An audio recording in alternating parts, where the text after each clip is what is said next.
اچھا سر، ابھی میرا ایک کوشچن ہے کہ ابھی آپ تھوڑی دیر پہلے یہ ارشاد فرما رہے تھے کہ حضور علیہ الصلوۃ والسلام کا فرمان علی شان ہے کہ مجھے اپنی امت سے شرک کا خوف نہیں ہے. تو اس کا مطلب یہ ہوا کہ آج میں ہوں یا کوئی بھی ہے کسی دربار پہ جاتا ہے، کسی قبر والے کے پاس جاتا ہے، تو وہ پھر اوپنلی یہ اسے کہہ سکتا ہے کہ اے قبر والے میرے گناہ معاف فرما دے، اے قبر والے میری بگڑی بنا دے، اے قبر والے میری زندگی سنوار دے. کہ دیکھیں اولیاء کرام کے پاس جانا اور ان کے پاس جا کے وہاں پہ توسل کرنا اور کیا کرنا، وہاں پہ جا کے ان کو درخواست کرنا، یعنی یہ ثابت ہو چکا ہے نا کہ اس کے لیے دوبارہ حدیث نکالنے کی ضرورت تو کوئی نا کہ قبر والے سنتے ہیں. اس دن ثابت ہو چکا ہے نا بخاری شریف سے کہ قبر والے جوتوں کی آواز تک بھی سنتے ہیں اور اللہ کے ولی اللہ کی عطا سے سنتے ہیں، اللہ ان کے کان بن جاتا ہے، ان کی آنکھیں بن، یہ ثابت ہو چکا ہے نا. تو جب یہ ثابت ہو چکا ہے کہ وہ سن سکتے ہیں، میں آپ کو کہوں جناب ماجد صاحب مجھے پانی پلائیے، تو آپ مجھے پانی پلا سکتے ہیں نا، تو مجھے پانی دیں گے تو یہ آپ نے میری ہیلپ کی ہے کہ نہیں کی ہے.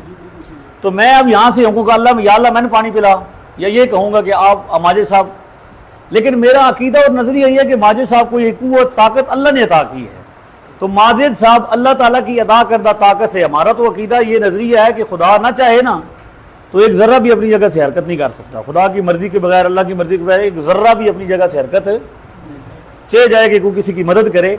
لہٰذا مسئلہ یہ ہے کہ اس کنسیپٹ کو سمجھنے کی ضرورت ہے. ہم یہ دیکھتے ہیں کہ مخلوق کس کی ہے، کس نے پیدا کی ہے، طاقت کس نے دی ہے. لہذا میں آپ سے کہوں کہ آپ میری مدد کریں، داتا صاحب سے کہوں میری مدد کریں، حضرت مفتی صاحب سے کہوں کہ میری مدد کریں، سردار صاحب سے کہوں میری مدد کریں، تو یہ اصل میں اللہ کی عطا سے ہی میری مدد کر رہے ہیں. تو ان کی مدد خدا سے جدا نہیں ہے. بگڑی بنانے کا مطلب یہ ہے کہ ہم آپ سے کہتے ہیں کہ ہمارا یہ مسئلہ ہے، ہمارا آپ حل کر دیں، تو جو متعلقہ مسئلہ ہوگا وہ بیان کریں گے، یا اس سے متعلقہ جتنی ہماری پریشانیاں ہم کہیں گے کہ حضرت جی آپ اللہ تعالیٰ کے نیک بندے ہیں، ہم آپ کے پاس حاضر ہوئے ہیں، تو آپ ہماری مدد کیجیے، ہماری بگڑی بنا دیجیے. مطلب یہ کہ آپ ہماری رب کی بارگاہ میں سفارش کیجیے. دعا بھی تو مدد ہے کہ نہیں ہے؟ جب ایک بندے کو پیسے دے رہا مدد ہے، کسی بندے کو دعا دینا اور اس دعا سے اس کو مسئلے کا حل ہو جانا، یہ بھی مدد ہے کہ نہیں ہے؟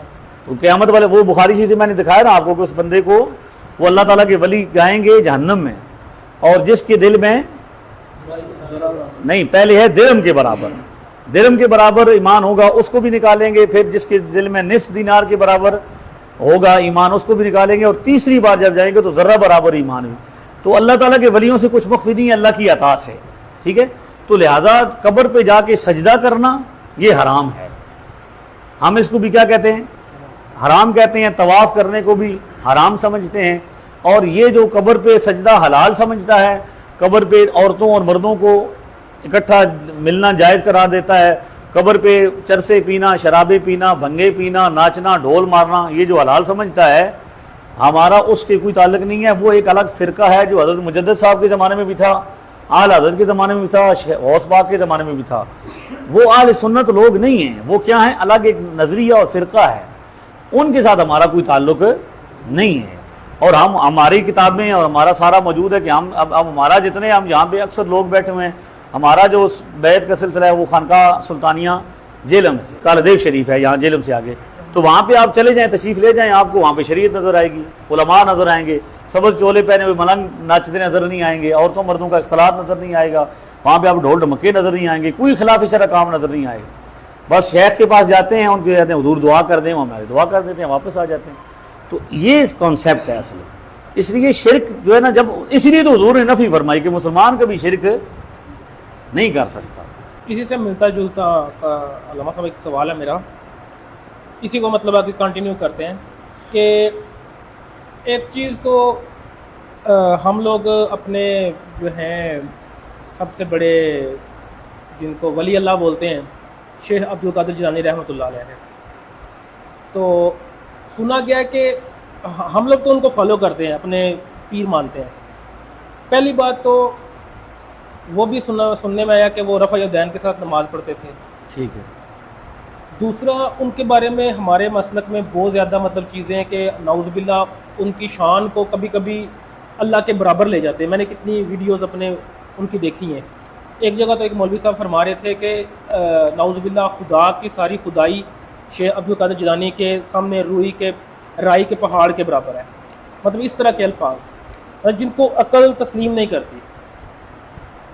یہ چیز. اور دوسری چیز کہ ہم جب کسی قبر سے جا کے اس طرح کی امید لگا کے مانگیں گے تو فرق کدھر آ جائے گا. جیسے ہمارے سے پہلے جو امتیں تھیں وہ بھی بتوں سے پوجتی تھیں, بتوں سے مانگتی تھیں, ضرورت ان کی بھی پوری ہوتی تھی. ابھی ہندو میں وہ بت سے مانگتے, ضرورت ان کی بھی پوری ہوتی ہے, ٹھیک ہے, وہ بھی مانتے خدا ایک کو ہی ہے, لیکن وہ کہتے ہیں کہ جی ہمارے آگے سے انہوں نے اللہ تعالیٰ نے بھگوان نے آگے بندے بنائے ہوئے ہیں. تو فرق پھر کدھر آ جائے گا, کیونکہ یہ توحید کمپرومائز نہیں ہو جائے گی. دو چیزیں آپ کی, دو چیزیں ہوں گی نا. جی جی. پہلے تو رفع الیدین والا مسئلہ الگ ہے, پہلے اسے حل کر لیں یا پہلے اس کو کر لیں. اب میرے خیال میں یہ دوسرا جو حصہ ہے, کیونکہ اسی سے منسلک ہے ہماری جو بات ہو چکی, پہلے اس کو کر لیتے ہیں پھر رفع الیدین پہ چلے جائیں گے. جی جی. تو میں نے پہلے بھی آپ سے یہ گزارش کی ہے کہ بھائی جب آپ اس چیز کو بتوں کے ساتھ ملاتے ہیں نا, میں آپ کو ایک فرق بتاتا ہوں.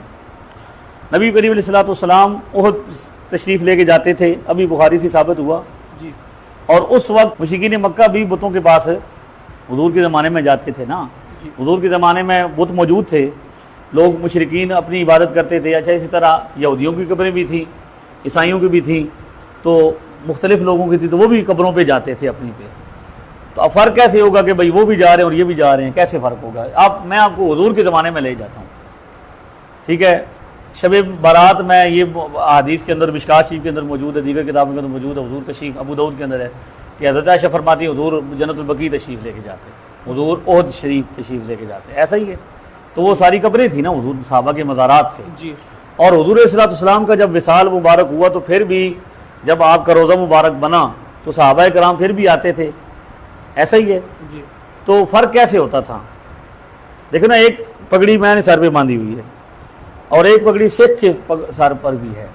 داڑھی میں نے بھی, آپ نے بھی انہوں رکھی ہے, داڑھی سکھ نے بھی رکھی ہوئی ہے, یہودی نے بھی رکھی ہوئی ہے, عیسائی نے بھی رکھی ہوئی ہے, اور اب تو فیشن میں بن گیا. تو فرق کیسے ہوگا کہ یہ سر پہ ہے, یہ مسلمان کے سر پہ ہے, اور یہ جو داڑھی ہے یہ مسلمان کی داڑھی ہے؟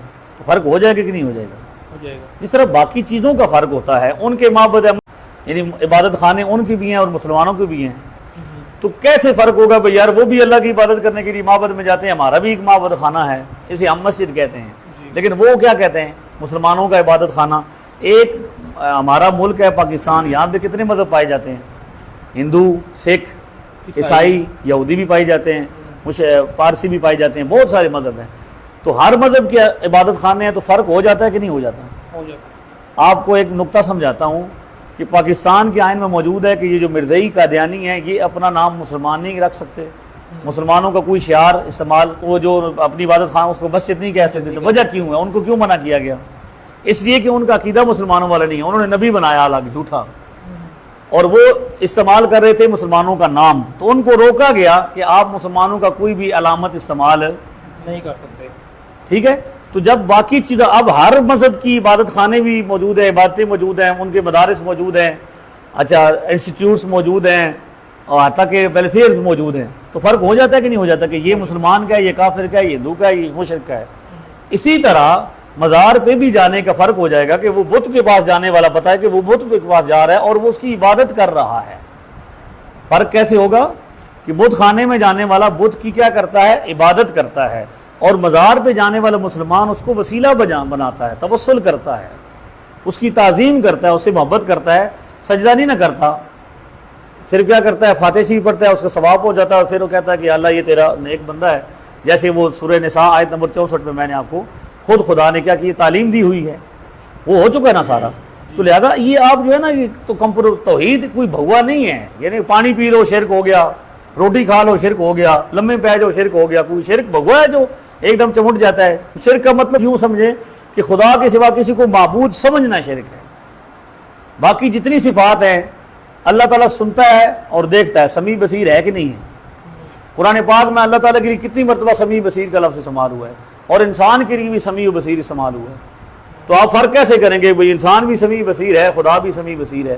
تو فرق کیسے کریں گے کہ اللہ تعالیٰ کا سمیع بصیر ہونا ذاتی ہے, اور وہ کسی کا محتاج نہیں ہے, اس کی لمیٹیشن نہیں ہے, جبکہ مخلوق کا سمیع بصیر ہونا لمٹ ہے, اس کی لمیٹیشن ہے, اس کی حدود و قیود ہیں, وہ عارضی ہے, وہ خدا کا عطا کردہ ہے.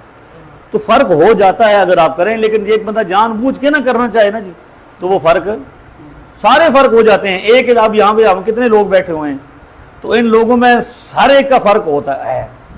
علاقے کا فرق کرنا چاہے تو وہ بھی ہو جائے گا 1 منٹ میں. یہ کشمیر کا ہے, میں چکوال کا ہوں, حضرت کشمیر کے ہیں, یہ سرائے عالمگیر کے ہیں. علاقائی فرق بھی ہو جائے گا, زبان کا فرق بھی ہو جائے گا, رنگ کا فرق بھی ہو جائے گا. تو فرق سارے ہو جاتے ہیں اگر بندہ کرنا چاہے. یہ ہو گیا آپ کا. تو مزار پہ جانا توحید کو کمپرومائز نہیں کرتا بلکہ توحید کو سپورٹ کرتا ہے. وہ کیسے؟ اللہ تبارک و تعالیٰ کی ذات کیا کہتے ہیں وہ فوت ہو سکتی ہے؟ نہیں. اس کی قبر ہو سکتی ہے؟ نہیں. تو مظاہر پہ جا کے تو توحید پتہ چلتی ہے کہ جس کے پاس ہم جا رہے ہیں یہ اللہ کا بندہ ہے, اللہ نہیں ہے, اس کی قبر بنی ہوئی ہے, یہ فوت ہوا ہے. تو کمپرومائز کیسے ہوگی؟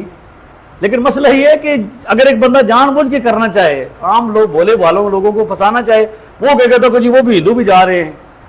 تو بھائی آپ اگر مزارات کو ایک طرف کر دیں, اب آپ نے جو کہا کہ وہ بھی جاتے ہیں, ان کی مرادیں بھی پوری ہوتی ہیں, آپ کی بھی ہوتی ہیں, فرق کیسے ہوگا؟ تو میں فرق بتاتا ہوں. ابھی آپ سے پوچھ رہا ہوں, آپ کو مسئول بنا دیتا ہوں. ہندو بدھ کی عبادت کرتا ہے, مسلمان کس کی عبادت کرتا ہے؟ اللہ کی عبادت کرتا ہے. پیروں کو, فقیروں کو, درباروں کو 1 منٹ کے لیے سائڈ پہ کر دے. تو ہم دعا مسجد میں مانگتے ہیں کہ نہیں مانگتے یا اللہ دعا کو؟ تو اگر کوئی کل کو یہ کہے کہ بھائی مسلمان مسجد میں جاتا ہے, دعا کرتا ہے, اس کی بھی قبول ہوتی ہے. ہندو جاتا ہے مندر میں تو وہاں پہ بھی وہ کیا کرتا ہے؟ پرارتھنا کرتا ہے, تو اس کی بھی کیا ہوتی ہے؟ قبول ہوتی ہے. تو فرق کیسے ہوگا بھی سچا کون ہے جھوٹا کون ہے؟ جیسے خدا عبادت میں فرق ہے کہ ہم سچے خدا کی عبادت کرتے ہیں, جھوٹے خدا کی عبادت نہیں کرتے. ہمارا خدا لا شریک ہے, اس کا کوئی شریک, وہ کسی نے اس کو پیدا نہیں کیا, وہ کسی کا بیٹا نہیں, وہ کسی کا باپ نہیں, اسے کبھی موت نہیں آئے گی. باقی جتنی بھی مخلوق ہے ساری کیا ہے؟ پیدا ہوتی ہے, فوت ہوتی ہے. ٹھیک ہے, تو اس سے کیا ہوتا ہے؟ فرق ہو جاتا ہے کہ یہ سچ ہے اور یہ جھوٹ ہے. تو جس طرح مسجد کی ہونے سے مسلمان کی مسجد اور غیر مسلم کی عبادت گاہ میں فرق ہوتا ہے, اسی طرح مسلمان کے مزار, ولی اللہ کے مزار میں اور بت خانے میں فرق ہو جائے گا. یہ سمجھ آ گیا اب آپ کو؟ میرے خیال میں اس سے زیادہ تو نہیں بتائیے نا, بولے ساتھ ساتھ تاکہ کلیئر ہوتا جائے. یہ ہو گیا کلیئر؟ اب اس پہ کوئی سوال تو نہیں نا مزید قائم ہوگا؟ دوسرا میں نے آپ سے گزارش کی ہے کہ یہ جو کلپس ہوتے ہیں ان پہ آپ گفتگو نہ کریں. اب وہ جو ہے نا رائی کہ آپ نے تو اردو بھی نہیں سمجھی ہوئی, اسے جو کہا کہ شیخ عبد القادر یعنی غوث پاک فرماتے کہ خدائی میرے سامنے ایسے جیسے کیا ہے رائی کا دانہ ہو سامنے. تو خدائی کا کیا مطلب مجھے بتائیں آپ؟ ہاں, انسانیت. تو ابھی بخاری شریف میں حدیث موجود ہے کہ وہ اللہ تعالیٰ کا ولی کس سے دے؟ میں اس کی آنکھیں بن جاتا ہوں جن سے وہ کیا کرتا ہے؟ دیکھتا ہے. تو ان کے کہنے کا مطلب یہ ہے کہ میں جب کرامتاً میں دیکھتا ہوں نا سامنے, تو کیونکہ خدا تبارک و تعالیٰ کی کیا ہے؟ رحمت اس آنکھوں پر, اس سماعت پر ہے, تو پھر دور اور قریب کو نہیں ہے, سارا ایسے ہو جاتا ہے. یعنی میں آپ کو ایک مثال دیتا ہوں, فرشتے کتنے ہیں جو موت کی بندے کے روح قبض کرتے ہیں؟ ایک ہی. کوئی ہزارہ تو نہیں نا, کتنے؟ ایک وہ ہے جو ملک الموت, نام دا کہ ہے اسرائیل. دنیا میں کتنے لوگ فوت ہوتے ہیں انسان ایک دن میں؟ ہزاروں نہیں, لاکھوں کے حساب سے. اور صرف انسان نہیں, مخلوقات میں چڑیاں مرتی ہیں, جانور کتے مرتے ہیں, بکریاں مرتی ہیں, گائے اگر کریں تو کروڑوں اربوں کے حساب سے مخلوقات روزانہ کیا ہوتی ہیں, ان کی کیا ہوتی ہے؟ روح. اور وہ کرنے والا فرشتہ کیا ہے؟ تو اب کیسے پتہ چلے گا بھائی یار وہ بڑا سی سپیٹ ہے جناب؟ اگر کوئی غیر مسلم ہو تو کہے گا تو کوئی مسلمانہ کہانی بنائی ہوئی ہے. فرشتہ ایک ہے اور روزانہ کروڑوں کے حساب نال, ارباں کے حساب نال جانا نکلیاں, وہ کہیں کٹ لینا ہے. اس کے سامنے کیا ہے؟ وہ سبھی چیز اللہ تعالیٰ نے کیا کر دیا ہے؟ سمیٹ دیا ہے. تو اللہ تعالیٰ اس پر قادر ہے کہ نہیں ہے کہ وہ اپنے بندے کے سامنے مخلوق کو کیا کر دے؟ سمیٹ دے, فاصلے سمیٹ دے, دوریاں ختم کر دے. تو یہ لاشعور کی بات ہے, لا یشعرون ہے. سمجھ آ گئی؟ تو اس کو اب ایک تو کلپ نہیں, کلپ کو کیونکہ آپ ادھورا ہوتا ہے وہ سمجھ نہیں سکتے. آپ نے جو سمجھنا ہے اس کو لکھ لینا ہے, اس کے پیچھے کانسیپٹ کیا ہے. میں نے آپ کو اس دن بھی گزارش کی تھی کہ کانسیپٹ سمجھیں.